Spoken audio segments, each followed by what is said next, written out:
Benvinguts a aquest webinar que avui dediquem a liderar persones i equips de treball amb èxit. La ponent d'avui és l'Elisenda Tarrats. L'Elisenda és doctora en Administració i Direcció d'Empreses per la Universitat Politècnica de Catalunya, desenvolupant la tesi Factores psicosociales de éxito en la sucesión de la empresa familiar. Va ser premi de l'any 2010 al millor treball d'investigació de Catalunya en empreses familiars atorgats per l'Associació Catalana d'Empreses Familiars i la Cambra de Comerç de Barcelona. És màster en Direcció de Recursos Humans per EAE, postgrau en Gestió de Recursos Humans i Relacions Industrials per l'IDEC de la Universitat Pompeu Fabra. És llicenciada també en Pedagogia per la Universitat Autònoma de Barcelona. L'Elisenda actualment dirigeix el Departament d'Economia i Empresa de la Facultat d'Empresa i Comunicació i també dirigeix la Unitat d'Emprenedoria i és professora agregada del Departament d'Economia i Empresa de la Universitat de Vic, Universitat Central de Catalunya. També és investigadora del grup Empren de la mateixa universitat. Ha estat professora de la Universitat Politècnica de Catalunya i de la Universitat Internacional de Catalunya. En els darrers anys ha presentat diversos papers i articles en congressos nacionals i internacionals en l'àmbit de l'emprenedoria. Elisenda, moltes gràcies per ser aquí i endavant. Molt bé, bona tarda a tots i a totes. Donar les gràcies a la xarxa per haver-me convidat en aquest esdeveniment. I avui el que parlarem és una mica d'un fet fonamental, que és el liderar les persones, liderar els treballadors perquè obtinguem èxit a través d'aquest lideratge. Una mica farem un viatge, jo ho he plantejat a través de formular algunes preguntes que crec que ens poden ajudar a entendre de quina manera jo he de fer o he de direccionar aquest grup de persones per tal d'obtenir el màxim rendiment d'ells. En primer lloc, anem a formular-nos una primera pregunta per veure d'on partim. Què vol dir això de liderar?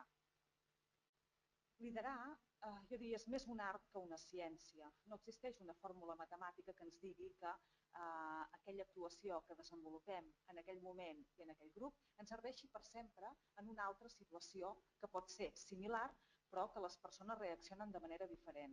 Per tant, és un aprenentatge constant l'exercici del lideratge. Aprenem practicant. Com més practiquem, més en sabrem. A part, heu de tenir en compte que en l'exercici del lideratge és molt important que treballem a través d'un model de reflexió i acció. És a dir, qualsevol acció de lideratge que jo desenvolupi, és molt important que jo reflexioni sobre de quina manera està afectant o està desenvolupant el meu equip. Així mateix, jo destacaria que un fet molt important de l'exercici del lideratge és que jo el que busco a través d'aquest exercici és desenvolupar les persones. El lideratge no és un mitjà, és un fi. És un fi per aconseguir millors treballadors i un desenvolupament integral de la persona. També és molt important que fem esment al fet que el líder no neix, el líder es fa. Si fins avui us considereu que potser no sou el líder ideal, no us preocupeu, és qüestió de desenvolupar totes les competències que tenen a veure amb aquest lideratge. Tots podem millorar, tots estem en millora contínua. Com podríem definir lideratge? Doncs podem parlar que lideratge, jo dic, m'agrada molt la paraula inspirar, perquè hi ha molt d'art, inspirar els altres. Per què? Perquè s'impliquin amb responsabilitat amb les tasques que l'organització, la nostra empresa, requereix, necessita. I sempre a darrere per aconseguir uns resultats. Molt bé. Després, què més destacaríem? Doncs, per tant, és una influència que jo exerceixo sobre unes determinades persones, que em permet incentivar-les i entusiasmar-les perquè aquestes persones acabin treballant de manera activa per l'objectiu final que té l'organització, la vostra entitat. Què ha de tenir aquest líder? Aspectes generals que hauria de tenir. Home, sens dubte el coneixement és important. El coneixement ha de saber el sector amb el que va i ho ha de dominar. Aquest coneixement és molt important perquè el que farà és donar-li confiança. Confiança en les coses que fa. És un aspecte fonamental. No et poden veure dubtar com a líder. I per tant aquesta confiança els donarà credibilitat en aquell camí que tu els estàs marcant. També és molt important el mostrar integritat. Fer coses que tinguin sentit. El que dic amb el que faig. Però també és important fer les coses bé, encara que ningú m'estigui mirant. Tot això ens aporta a que la persona sigui molt més carismàtica. El líder ha de ser una persona que atrau als altres, d'acord? I amb tots els components que avui parlarem i explicarem, veureu que una mica ens acaben donant com a resultat aquest carisma. I finalment, m'agradaria també destacar l'optimisme. L'optimisme es va fer una investigació el 2004 de Healthy i Losada, que són dos autors que investiguen sobre aquest tema, sobre 60 empreses. I a partir d'aquí es van donar compte que les empreses en les quals els líders eren més optimistes aconseguien millors resultats. Moltes vegades creiem que quan algú està somrient en el lloc de treball és que no està treballant. Cada cop més hem de valorar que la gent passa moltes hores al lloc de treball i per tant és important que també en certa forma, entre cometes, que s'ho passi bé i que sobretot que s'apassioni d'allò que està fent. Anem a parlar, anem a concretar. Ara ja sabem més o menys de què estem parlant quan estem parlant de lideratge, però anem a veure quins requisits que ha de tenir aquest líder per identificar-los, si jo els tinc o què puc fer, quin exercici puc fer per desenvolupar-los. Jo el primer que destacaria és que el coneixement, com hem dit, l'especialització, tot allò que tu saps de l'àmbit amb el que tu vas, és una capacitat umbral. És a dir, un líder ha de conèixer el sector al que va, però això es dona per sabut. No per això seràs millor líder, d'acord? El lideratge realment depèn d'un altre aspecte, que són més de les competències que en diem de la intel·ligència emocional. Segurament us sona el Daniel Goleman, que es va fer molt famós pel seu best-seller Intel·ligència emocional, i aquest senyor ha estat molts anys investigant sobre aquest tema i sobretot investigant sobre què passa en el fenomen del lideratge, que té un líder. I ha descobert que el 80% de l'èxit d'un líder depèn d'aquestes components de la intel·ligència emocional. Perquè els líders se'ls contracta pel seu intel·lecte i per la seva habilitat empresarial, però se'ls despedeix per la seva manca o falta d'intel·ligència emocional. Tal com diuen dos investigadors de la Universitat de Yale, bàsicament en la societat del coneixement els nostres treballadors estan canviant, busquen un desenvolupament professional a través del lloc de treball. Això implica que el líder té una tasca fonamental, que és desenvolupar el que diem l'intel·lectual col·lectiu. Actualment, les organitzacions que esteu dirigint, el resultat no és fruit d'una sola persona, és fruit de tot el conjunt de persones. Per tant, el líder ha de desenvolupar aquest intel·lectual col·lectiu, entenent que vol dir desenvolupar el millor que cada col·laborador té i maximitzar-lo, que entregui el màxim partit d'allò que se li dona bé. D'acord? Continuem. Quins són els components de la intel·ligència emocional? Quins aspectes té un líder que té èxit? Els hem agrupat en 4 punts, que són els 4 components. L'autoconsciència i l'autogestió són aspectes intrapersonals, és a dir, desenvolupats interiorment pel líder. I llavors tenim l'empatia i les habilitats socials, que són components més interpersonals, entre persones. Anem a veure breument cada un d'ells i què implica. El primer, l'autoconsciència. L'autoconsciència és la capacitat que ha de tenir el líder per conèixer-se a ell mateix en profunditat. Jo, si no em conec a mi mateix, difícilment coneixeré el potencial dels meus treballadors. Per tant, l'exercici comença per mi mateix. Per tant, és el reconèixer amb tu quins són els teus punts forts, però també, més important encara, els punts susceptibles de millora. Què puc millorar en el meu desenvolupament de lideratge? Per tant, una habilitat fonamental és la capacitat d'autoavaluació crítica o realista que pot tenir aquest líder. Només si saps tot el que tens, sabràs cap on vas. Com va dir un poeta canadenc, si no sabes dónde vas, puedes terminar en cualquier parte. Per tant, hem de començar per l'inici, que som nosaltres mateixos.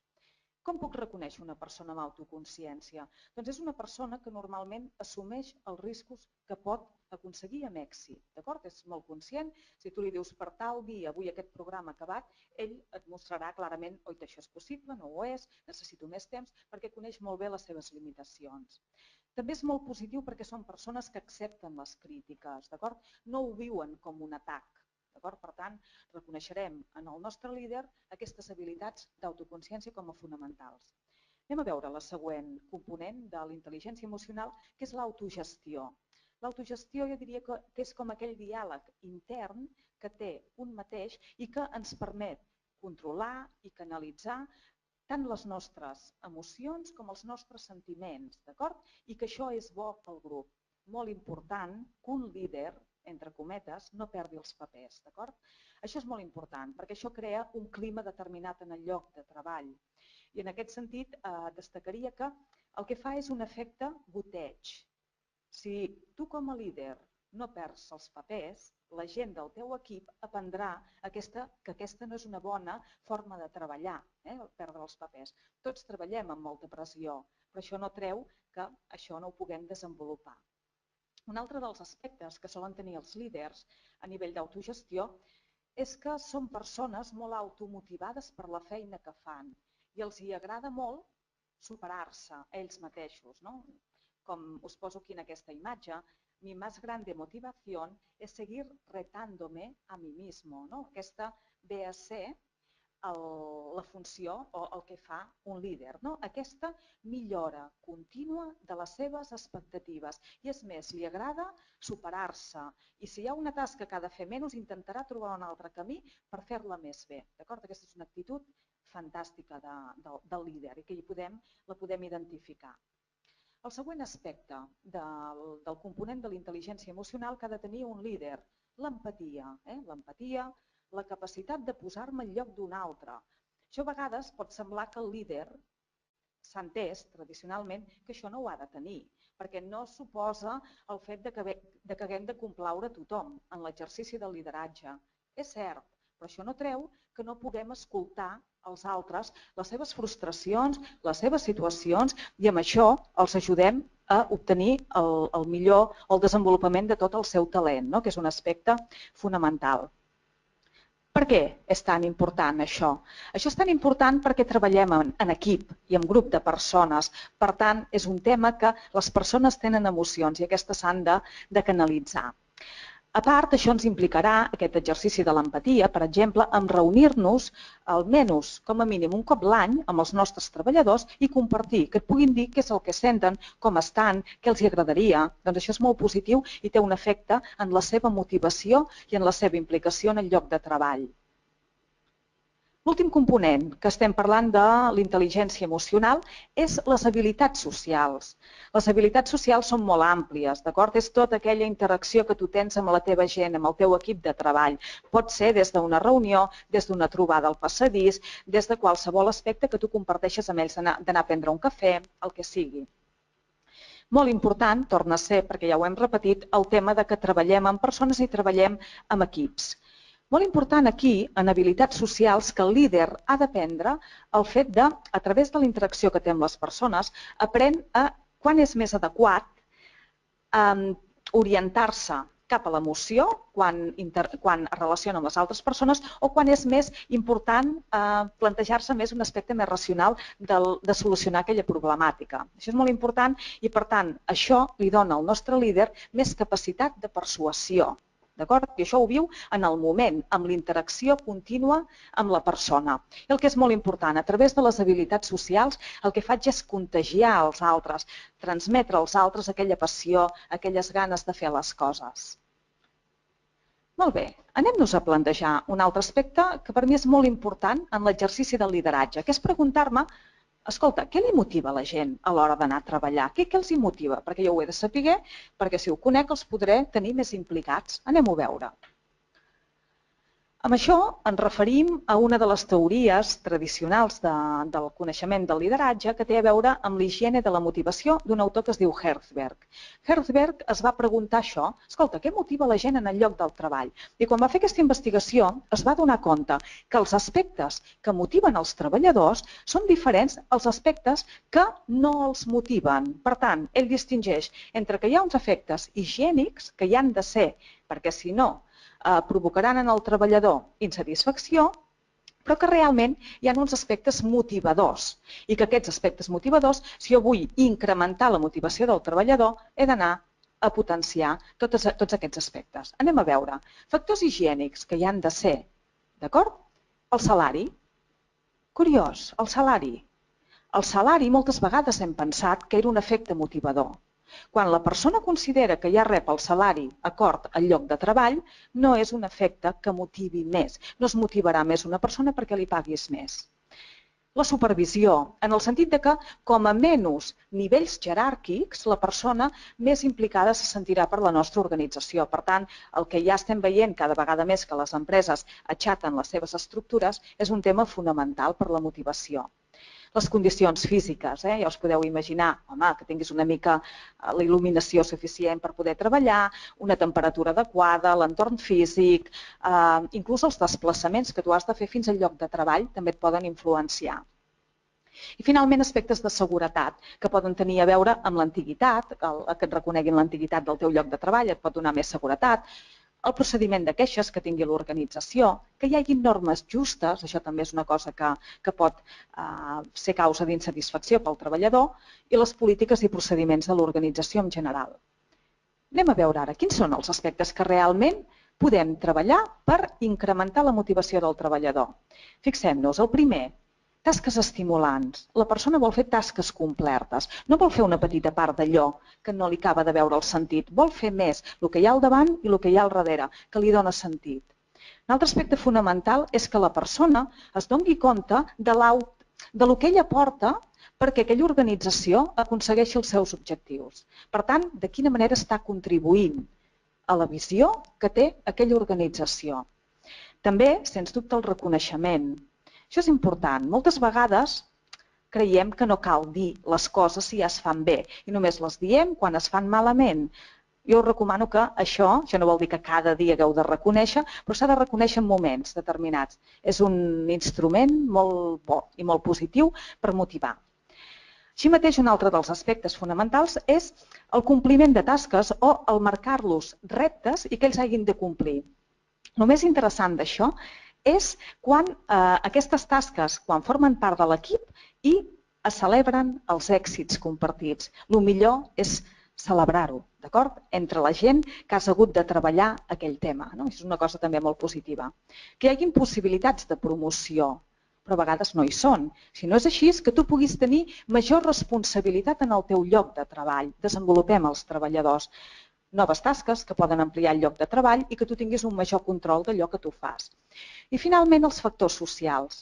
Som persones, som animals socials i per tant la comunicació, la informació, la participació són aspectes que ens preocupen i que si no els tenim ens sentirem molt desmotivats en el nostre lloc de treball.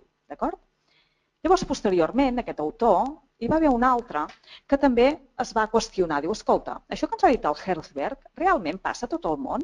I aquest senyor, el Daniel Pink, va fer la seva tesi doctoral voltant per tot el món mirant de comprovar si les teories de Herzberg s'aplicaven.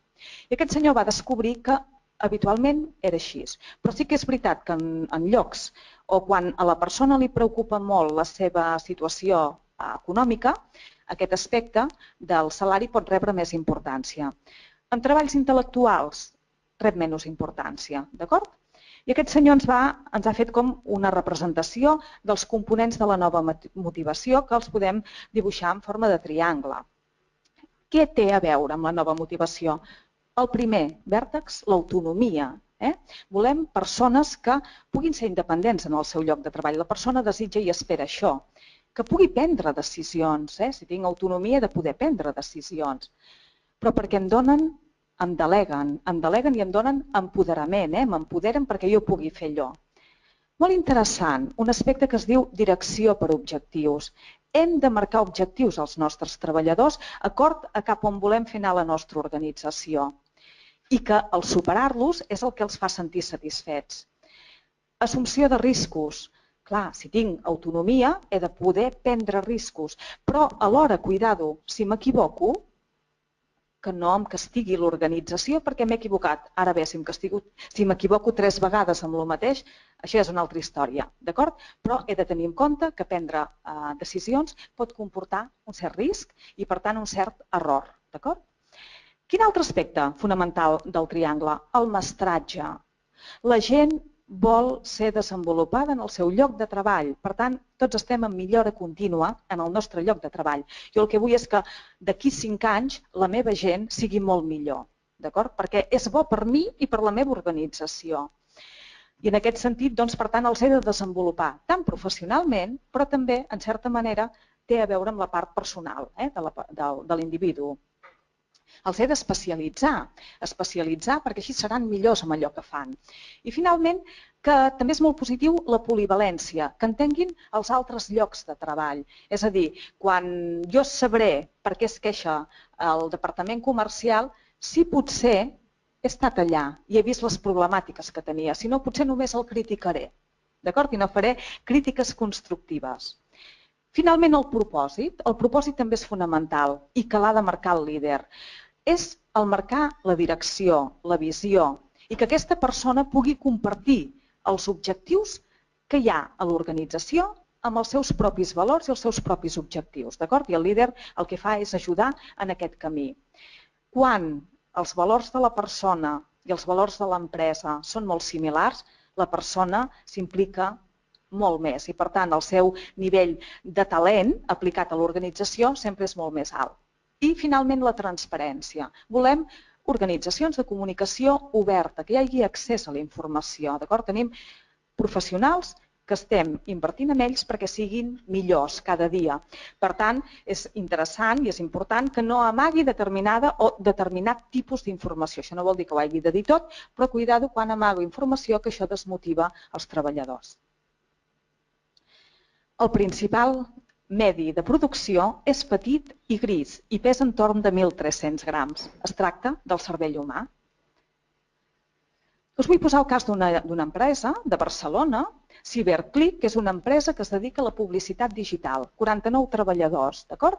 I aquesta empresa el que fa el dilluns al dematí, el primer que fa quan comença la setmana, és demanar als seus treballadors com està el seu semàfor. Com està el seu semàfor? Entenent la satisfacció, entenent la felicitat, perquè consideren que la felicitat es pot medir amb un semàfor, d'acord? Aquesta empresa treballa en uns espais diàfans, no té jefes, té líders d'equip i aquests van rotant en funció del projecte. Inclús aquesta empresa et deixa tenir les vacances que tu vols, d'acord? Però has de tenir en compte quins són els objectius que tu has de complir. I inclús ha fet l'aposta que si vols marxar et pagaré les 2 següents mensualitats, perquè voldrà dir que jo he fracassat com a organització, perquè no t'he donat allò que tu vols, d'acord? Aquesta empresa ha rebut recentment el premi al millor lloc per anar a treballar a través d'una consultora que es diu Great Place to Work. Què fa aquesta consultora? Identifica les millors empreses del món en les quals pots anar a treballar. I des del 2011 el que fan és premiar les empreses de Catalunya en identificar-les quines són les millors. Què tenen en compte a l'hora de premiar? El primer, el grau de confiança que hi ha entre els jefes i els treballadors. Com és el grau de confiança? O com es prenen les decisions, o l'equitat amb la remuneració, com es paga, d'acord? És equitatiu el que un cobra i l'altre cobra? Els favoritismes, que no n'hi hagi, l'esperit d'equip, hi ha esperit d'equip en la meva organització i l'orgull corporatiu, d'acord? Doncs tot això té a veure amb crear aquesta organització en què la gent senti passió per treballar-hi. Molt bé, plantegem-nos una altra pregunta. Hi ha un millor o altre estil de lideratge? Anem a veure. Ja ho sabem, ja ho hem dit, el principal treball del líder és aconseguir resultats a través de mobilitzar les persones. Hi ha diferents estils de lideratge, d'acord? Probablement ens identifiquem a nosaltres mateixos amb alguns estils de lideratge. A vegades creiem que aquell estil de lideratge jo no el puc canviar. És l'habitual que jo tinc, on pot costar desenvolupar-lo. Hi ha una consultora, Hay McBear, que va fer una investigació i va escollir d'un total de 20.000 directius, en va escollir 3.871. I va estudiar què és el que feien aquests directius per tenir èxit. I el primer que va observar és que l'estil de lideratge té a veure amb la satisfacció que acaben tenint els treballadors en aquella organització. Però llavors també va observar que l'estil de lideratge correlaciona amb el nivell de productivitat de les persones i també amb el nivell de guanys que té aquella organització. D'acord? Ja dic, si voleu ser líders és com anar a jugar a un partit de golf. Què fa un jugador de golf professional? Quan ha de tirar en un forat, el primer que fa és estudiar quin és el pal adequat. El mateix us proposo en l'exercici del lideratge. Escollir quin és el lideratge adequat per a aquella situació i a partir d'aquí tirar. D'acord? Per tant, com podeu veure, no és que un tingui dos estils de lideratge, en pot desenvolupar d'altres, d'acord? I com més en tenim, millor, perquè en funció de l'estil de lideratge aconsegueixo unes coses o altres del meu equip.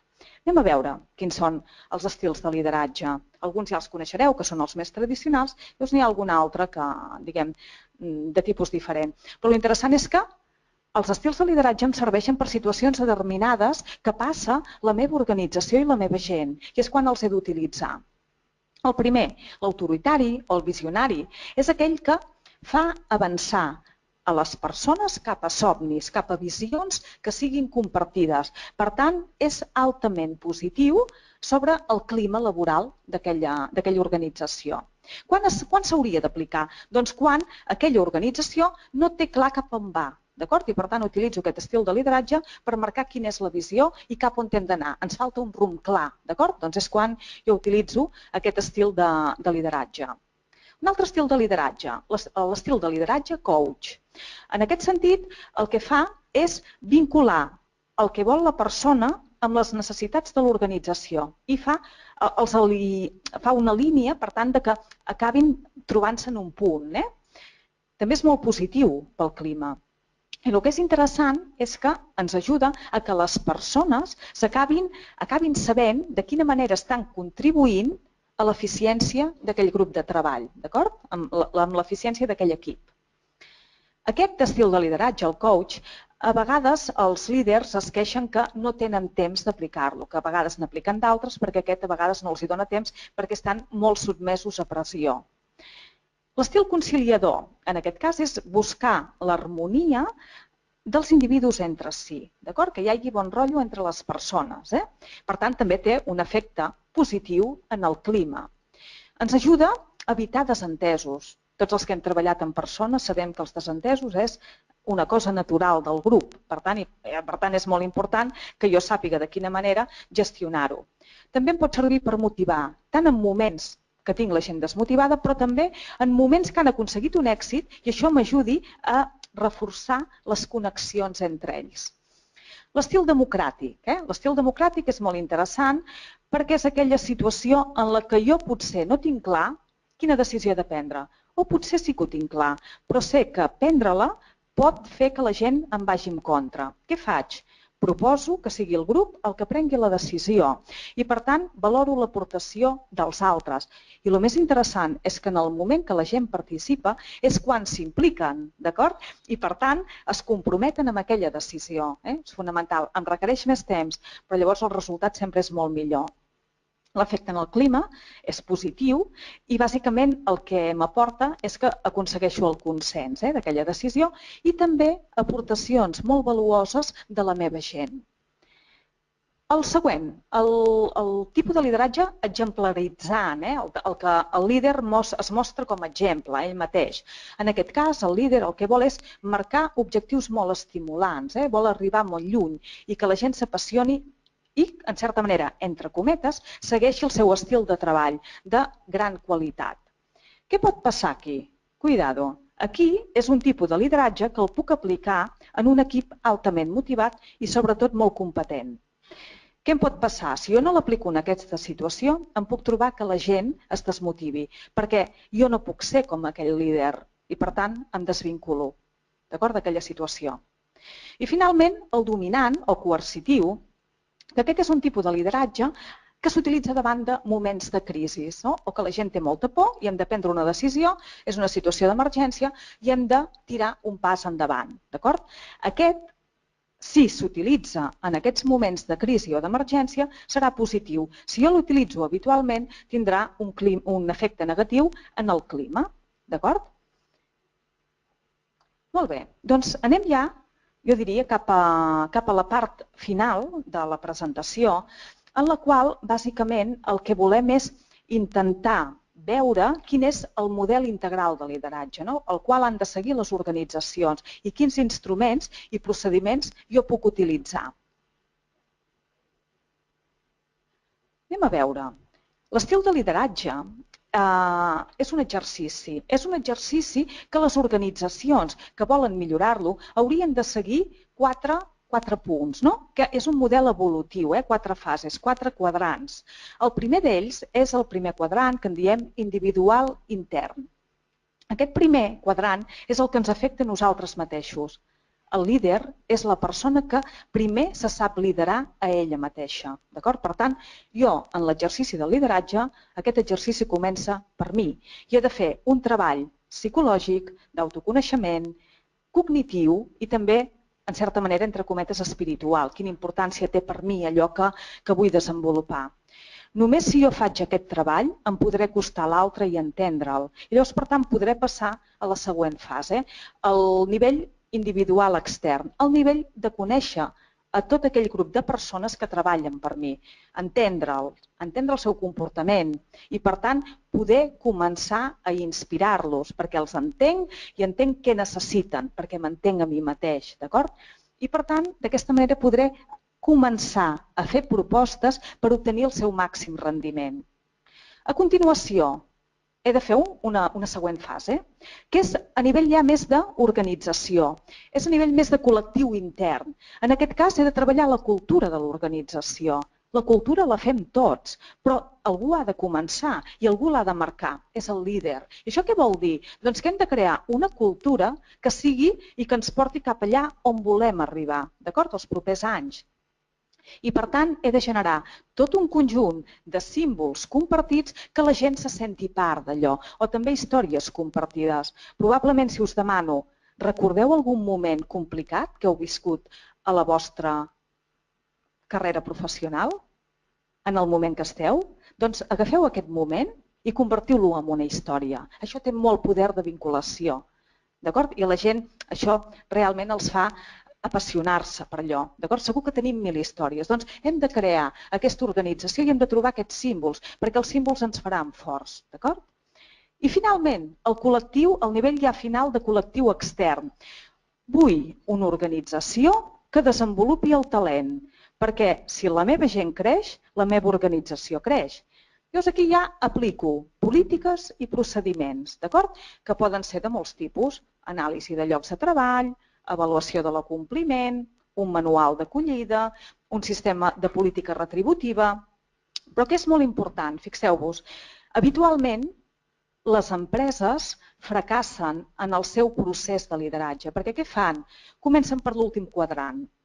Vaig aplicar tècniques, anem a motivar, què faré? Però si no hi ha un treball previ dels altres aspectes, la gent no sap d'on venen les coses. Per tant, cada un dels quadrants s'ha de treballar. Per exemple, a nivell ja més de polítiques i procediments, jo n'he escollit algunes que crec que són molt fàcils d'aplicar en organitzacions. Jo us diria micro o petites, mitjanes i grans també, però que és molt fàcil i que no implica uns grans esforços. El primer, l'anàlisi de llocs de treball. És molt important que un sàpiga què és el que ha de fer en el seu lloc de treball. Jo també, com a líder, ho he de saber, qui fa què, perquè moltes vegades, sobretot en organitzacions una mica més grans, et dones compte que al final resulta que hi ha dues persones que estan fent més o menys el mateix. Puc fer alguna cosa per canviar això? Primer ho he d'analitzar i, per tant, a través de l'anàlisi i valoració de llocs de treball, això ho podré saber. Però a part també, a través de l'anàlisi i valoració de llocs de treball, sabré una cosa molt important, que és quan he de pagar jo per cada lloc de treball que sigui equitatiu. Una cosa que molesta molt a la gent és saber que tens algú al costat que té una categoria inferior que tu i que, com que porta molts anys a l'empresa, està cobrant més que tu. I tu mai no hi arribaràs. Això ens desmotiva molt, perquè dius, això és injust. I segurament hem sentit algú en aquest cas. Per tant, la política retributiva ha de ser equitativa perquè la gent pugui sentir-se part d'aquell projecte. Un altre dels aspectes que llavors, com dir-ho, jo puc pagar en funció del lloc de treball, però llavors hi ha una part molt important, que ja us ho he comentat al llarg de la sessió, que és la direcció per objectius. Molt important que tingueu un espai, un cop l'any, per fer l'avaluació de l'acompliment. M'assento amb aquella persona, amb aquell col·laborador, amb aquell treballador i marquem els objectius del proper any. No cal que n'hi marquem 15, perquè no els podrà assolir. Marco 3 o 4, molt orientats, d'acord? i aquesta persona treballarà per assolir-los. I aquest moment és molt important perquè la persona es pugui mostrar les seves dificultats, puguem trobar la manera de desenvolupar-lo. I a part, al cap de l'any, si aquella persona aconsegueix els seus objectius, el normal és vincular-ho a la política retributiva. D'acord? Però cuidado, ho puc vincular quan aquell exercici d'aquella millora implica un guany per l'organització. D'acord? Per tant, he de vigilar de quina manera això ho plantejo. D'acord?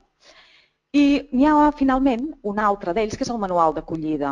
Si sou organitzacions que teniu entrada de molta gent, de voluntaris, del tipus que sigui, és molt positiu que hi hagi un manual d'acollida, perquè manifesta exactament què és el que ha de fer una persona quan entra. I per tant, que no estigui moltes vegades mig any, saber exactament quines són les seves obligacions. D'acord? Ens ajuda a incorporar la persona i que es desenvolupi de manera més ràpida.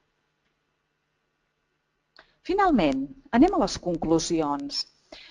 La funció del líder, bàsicament, hem parlat que ha de ser un triangle en el qual hi hagi una tasca de direcció. Ha d'establir la direcció al líder. Cap on anem? On volem arribar d'aquí 2 anys, d'aquí 3 anys, d'aquí 5 anys? Ho tenim clar? Aquesta és la visió de l'organització. I llavors, el que és fonamental és que tinc un grup de persones les quals jo he de desenvolupar. Un procés de millora contínua per desenvolupar el talent del meu treballador, d'acord? Perquè així d'aquí 5 anys tindré persones molt millors i això serà millor per tots, d'acord? I finalment, si tinc aquesta direcció i els tinc desenvolupats, només em falta delegar, empoderar, donar poder a la persona per tal que faci aquelles tasques. Això a les persones els motiva. Finalment, només donar-vos algunes idees en mode, diguem, de checklist, que us puguin orientar sobre les coses que fa un líder. Recolzar les propostes dels col·laboradors, ser excel·lents oients, conèixer les capacitats dels empleats, reconèixer-les i conèixer-les, ser entusiastes i motivadors amb ells, accessibles als meus empleats. És que no tinc temps, és que no tinc temps. No, escolta, és el més important, les persones que tu tens, per desenvolupar-les i siguin molt millors, d'acord?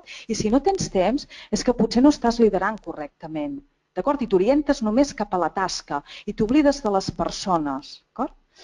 Estableix el líder objectius clars i empodera. Escolta, això ho faràs tu. Empodera no grup de treball, sinó Sandra, tu faràs això, Joan, tu faràs això i l'altre farà allò, d'acord? I per tant ho tinc molt clar i els hi deixo molt clar. Molt important, el lideratge no és qüestió de només crear, entre cometes, bon rotllo a l'empresa. És qüestió d'obtenir millors resultats d'allò que fem. I el lideratge l'hem d'orientar cap aquí. Hem de tenir, com a líders, mentalitat oberta. Si no tenim mentalitat oberta, fracassaré, perquè em veuran que jo sóc el primer fre al canvi. He de ser sincer i bon comunicador. Això què vol dir? Que no puc dir les coses dolentes de l'organització o les persones que toquen? Sí, però s'han de dir correctament. Interessats en els punts de vista dels empleats. Per entendre, m'he d'acostar a ell i he d'entendre què és el que li preocupa. Normalment, l'experiència de quan tens algú que no l'entens és perquè senzillament no comparteixes el seu punt de vista, no saps tota la informació. Fes el pas. Rasca exactament què és el que hi ha allà darrere. Ser flexibles i disposats a canviar. Si no, com vull que la gent canviï si jo sóc el primer que no vol canviar? D'acord? Per tant, tornem a ser que comença per un mateix. I finalment, l'exercici de l'optimisme. D'acord? Ser optimistes i automotivats. A través d'això aconseguiré que els altres realment vulguin pujar en aquest canvi, en el canvi de créixer en el talent. I bàsicament jo diria que aquesta és una mica la presentació que us tenia preparada i estaré encantada de resoldre-us els dubtes que hagin pogut sortir. Doncs tant els que esteu a la sala com els que esteu online, quan vulgueu podeu començar a enviar les preguntes. Algú de la sala en vol fer alguna? No? Ningú? Jo sí que en tinc una, Elisenda. Abans has parlat dels diferents estils de lideratge i deies que se'n poden tenir més d'un. El que passa és que també és cert que la manera de ser de cadascú fa que en surti més un que d'altre. Com s'aconsegueix poder desenvolupar la resta? Correcte. Aquí bàsicament el que us comentaria seria, primera cosa important, Segurament que n'hi ha que ens sentim més còmodes per la nostra manera de ser i, per tant, de manera natural en surt. Tinc dues opcions. Els puc desenvolupar veient quines són les competències que tenen cada estil de lideratge. Per exemple, coach, que implica escolta activa. És que jo no tinc temps per escoltar. Difícilment podré desenvolupar aquest estil de lideratge en mi, d'acord? Per tant, he de començar a desenvolupar aquelles competències. Una avaluació de l'acompliment, escoltar aquella persona, tenir el temps per fer allò i llavors provocar el canvi.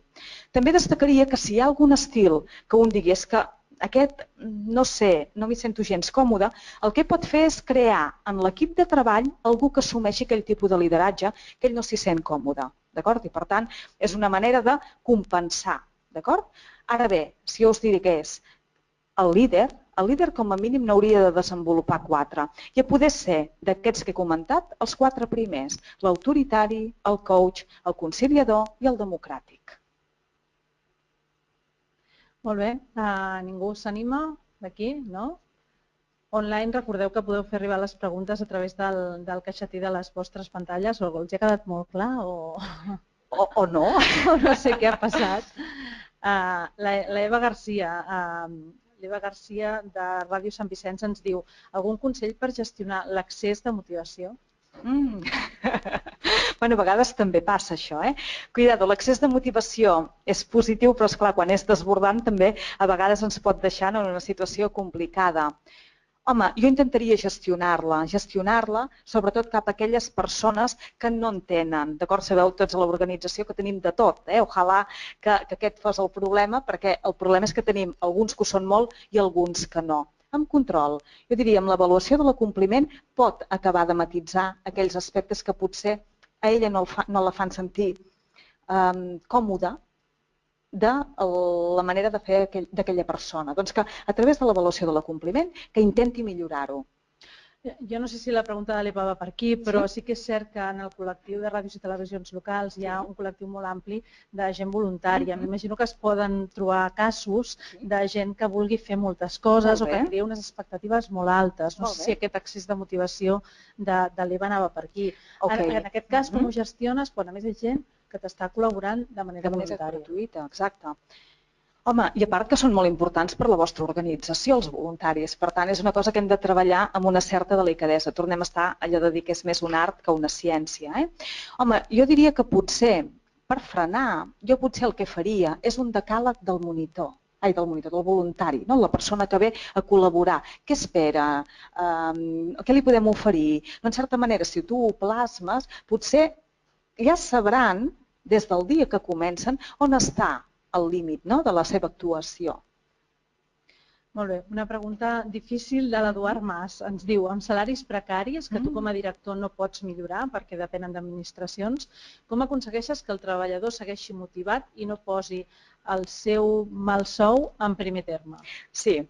Bueno, aquí, evidentment, el tema del salari és un aspecte que és important. És important quan el salari ja és el just. Quan el salari no és el just, clar, aquest pot ser un factor que desmotivi directament. Però suposem que jo entenc que segurament que hi ha el just o el correcte per viure.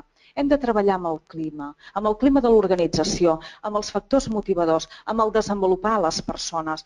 Si ens posem a comptar les hores que destinem a l'empresa al llarg de la nostra vida, sens dubte, ocupa el primer lloc. Per tant, el que no pot ser és que jo en el meu lloc de treball em trobi amb mals rotllos, amb conflictes. I per tant, jo tornaria a dir, quan el factor salari és molt ajustat, desenvolupa les persones. Per exemple, el que podria fer és formar-les, desenvolupar-les, utilitzar, per exemple, els fons de la Fundació Tripartita per a la formació en l'empleo, l'antic Forcem, que de manera gratuïta tu pots recuperar i formar. Si la teva gent s'està formant, sap que com a mínim tu saps que no li pots pagar més, però que estàs invertint en ell. I en aquest sentit ja pot ajudar a que la seva motivació millori. L'Eduard Mas de Ràdio Silenci de la Garriga, i ara ens parla l'Albert Brossa d'Olo Televisió. Sovint a les nostres organitzacions no hi ha un sol líder, n'hi ha diversos de líders, no? I sovint entre líders no hi ha competències entre uns a l'altre o per dir-li a l'altre el que ha de fer o el que no ha de fer. què passa si tenim un líder que està per sobre nostre i no exerceix tot això que estàs explicant aquesta tarda? Per molts motius, que ara tampoc cal concretar, és a dir, pot ser per falta de coneixements, d'habilitats... Correcte. Jo el primer, així entre nosaltres, el primer que faria és posar-li el vídeo, això quedarà gravat, posa-li el vídeo, aviam si es dona per entès. Molt important, aquesta persona, si no serà un fre, una persona, us ho he dit, el líder ha de tenir la mentalitat oberta. Si jo crec que tots els altres tenen un problema i aquí sóc jo el que només fa les coses bé, difícilment podrem canviar, d'acord? Això ha passat molt amb l'antiga forma de liderar les organitzacions, però estem en un moment de la societat del coneixement. Els treballadors busquen el seu desenvolupament. Què em puc trobar amb un líder d'aquest estil? Que la gent de sota se'n vagi. D'acord? Farta, perquè veu que allà no hi ha desenvolupament, ni millora, ni està bé. D'acord? Per tant, és molt important. L'ideal seria que aquesta persona es pogués sensibilitzar. Jo l'apuntaria a algun curs, li recomanaria, a partir d'ara tots anirem a formar-nos i escollir molt bé el tipus de formació que li faci donar compte que potser les coses no les fa tan bé com es pensa. Online no hi ha més preguntes? Algú? Sí, passem el micròfon al Toni Marante, company de la xarxa. Sí, Toni, perquè si no els companys que estan online no t'escolten. El Toni Marante és company de la xarxa. Molt bé. Un comentari... Sent? Sí? Hola. Un comentari en el sentit dels tipus de lideratge. Sí? Jo crec que sí que t'identifiques sempre en un d'ells, però jo particularment penso que al final has d'exercir tots d'alguna manera o d'una altra. Sí, sí. Vale, una. I la segona és una pregunta. En un grup, perquè és un tema que, quan tu tens un grup en què algú va despetllat, diguem-ne, està menys motivat o té menys, diguem-ne, menys intel·ligència, per dir alguna cosa, jo crec que és més fàcil enganxar-lo, però en algun cas que m'he trobat que tens un grup en què tens algú molt intel·ligent, hi ha manera de poder, perquè t'hi trobes que és molt intel·ligent, ell organitza d'una manera, i clar, t'hi trobes que si vols implantar d'alguna manera la visió d'aquesta persona, la resta del grup, és el que dius tu, no s'implica perquè no arriba al seu nivell. Com es pot integrar aquesta persona a la mitja del grup o fer que estigui còmode? Interessant pregunta. A la pràctica tornem a estar amb allò de l'art de la bona cuina. Jo el primer que et diria, tens molta raó amb la teva observació dels estils de lideratge. Un bon líder, al final, al cap de la setmana, pot exercir tots els estils de lideratge. Al cap d'un dia pot exercir 5 estils de lideratge. O sigui que el que comentes és allò de dir, treure el pal en funció del cop, del moment.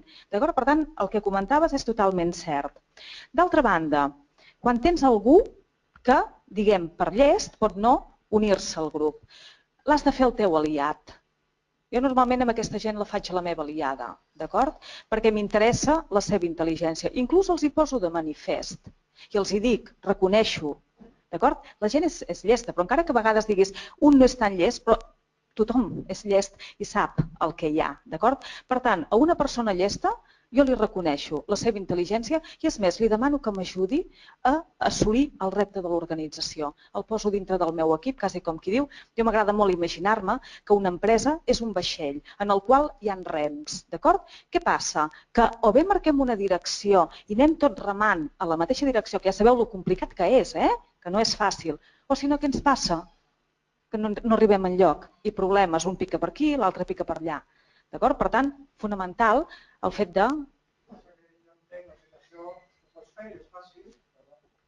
És fàcil de fet aprofitar-te de la persona, la seva potència, però t'hi trobes que d'alguna manera, si vols implantar d'alguna manera, anar al seu ritme, la resta queda despenjat. Llavors, si intentes que ell, diguem-ne, no vagi al ritme de la resta, al final s'acaba desmotivant ell. Ell ho faria així, quan tota la resta no arriba a aquest nivell. Sí, et dic una cosa, fàcil no és, jo no dic que sigui fàcil, això és un treball molt difícil i que has d'anar ajustant a cada moment, que és l'exercici del lideratge. A mi la meva experiència m'he trobat en casos similars i, poso molt l'alerta, d'acord? Ara, al final, o compto amb ell o tinc un problema. Per tant, el que intento és donar-li un rol important. Jo treballo molt, perquè potser aquesta persona, si és tan bona, em pot ajudar a desenvolupar els altres. Per què no? Li puc dir, doncs mira, ara tu t'encarregaràs d'aquestes persones, li dono una tasca important, i intentarem que aquestes persones l'any que ve sàpiguen acostar-se una mica més. El fet que una persona tingui un nivell de qualificació inferior no vol dir que no es pugui desenvolupar. Clar, a mi el que m'interessa és que la gent d'aquí 2 anys siguin molt millors que avui. Per tant, aquesta persona la puc utilitzar per això. Li puc fer una formació interna, d'acord? Didac Alcántara. Sí, no, el que volia preguntar o posar sobre la taula és en el moment que la situació amb els treballadors, amb els companys, és ingovernable, em refereixo en aquell moment de no hi salida, no sé, m'ha vingut al cap un nen, no? Li diries, no li donaries mai una bufetada, però probablement en un moment, em refereixo al cop de taula, no? Fins a quin punt es pot estirar la corda i veure quina solució podem trobar que no sortim perjudicats. Fixa't, en el fons m'estàs demanant sobre un estil de lideratge, el dominant coercitiu, que aquest l'utilitzo puntualment, no allò que dic, en el punt que el necessito l'utilitzo, d'acord? És molt important. Aviam, penseu que no passa res en un moment determinat perquè consideri que m'hagi equivocat com a líder. Jo soc també una persona, d'acord? I per tant no passa res. L'important és que reaccioni ràpid i canviï. Per tant, no us poseu tampoc pressió que tot ho heu de fer perfecte, sinó senzillament que heu de ser hàbils. El que us deia inicialment, esteu treballant en un marc de reflexió i acció. Quan tinc un equip difícil, si al final he de donar un cop sobre la taula i he de dir això s'ha acabat i això va així, perquè aquí el que mana i el que paga el salari sóc jo, ho dic, però que no sigui la forma habitual de treballar, d'acord? Perquè llavors sí que no aconseguiré, al contrari, que tindré el galliner més esvalotat del que hauria. Algú més vol preguntar? No. Fins a quin punt un líder ha de ser empàtic? És bo ser empàtic perquè tu treballes amb persones. Si jo veig que no m'entens, difícilment confiaré en tu. D'acord? Vull dir, l'exercici de l'empatia, ja us dic, no és complaure el que tu em demanis, de dir, és que voldria això i jo no t'ho puc donar. És dolent? No, perquè jo el que li faig veure és que en aquests moments l'organització va cap aquí. O és que jo necessito millorar el meu sou, per exemple. No sé tampoc quin marge teniu, si els salaris us venen determinats i no hi ha possibilitat de canvi, si és aquest el cas, o que és molt petit el canvi que podeu fer. Això s'hauria de valorar en cada cas. Però el que és important és que si tu comparteixes la visió de cap on vas, et dones compte que la persona entendrà aquella situació. I per molt que ens dolgui, venim d'una crisi, que encara estem sortint, realment complexa i complicada. Molta gent ha perdut el seu lloc de treball. Per tant, molta gent entén que a vegades l'organització en aquell moment no pot fer allò. Jo he de fer entendre la gent, he de comunicar de manera transparent quina és la situació, perquè els necessito a dintre del vaixell remant amb mi. I si de moment no puc pagar més, no puc, però en el moment que puguem, perquè aconseguim alguna cosa, ho tindrem en compte. L'empatia per mi és aquest exercici. És l'exercici de canalitzar les coses que no funcionen. Potser no ho puc fer, però des del moment que et dic que t'entenc, ja sembla que la persona diu, bueno, com a mínim m'entén. Molt bé, són les 4 de la tarda. Sí, la darrera la fa la Vanessa. Com es gestionen les persones tòxiques a un equip? Home, una manera de gestionar-les és despedir-les. Quan si és molt tòxic, seria l'extrem. Et dic una cosa, en algun cas no tens més opció que això, d'acord? I si ho has de fer, fes-ho el més aviat possible, també. Segona cosa, jo sempre intento que tothom pot canviar, d'acord? I per tant, el primer que faig és reunir-me amb aquesta persona, parlo amb ella, conec la seva situació, intento compartir-la, d'acord? Entendre-la, però a partir d'aquí hem de fer canvis, perquè el teu actitud negativa repercuteix sobre els altres i t'ho he de fer veure. Li donaré 1, 2, 3, 5 oportunitats. Si al final no hi ha manera, potser tindré que prendre la decisió que menys m'agrada.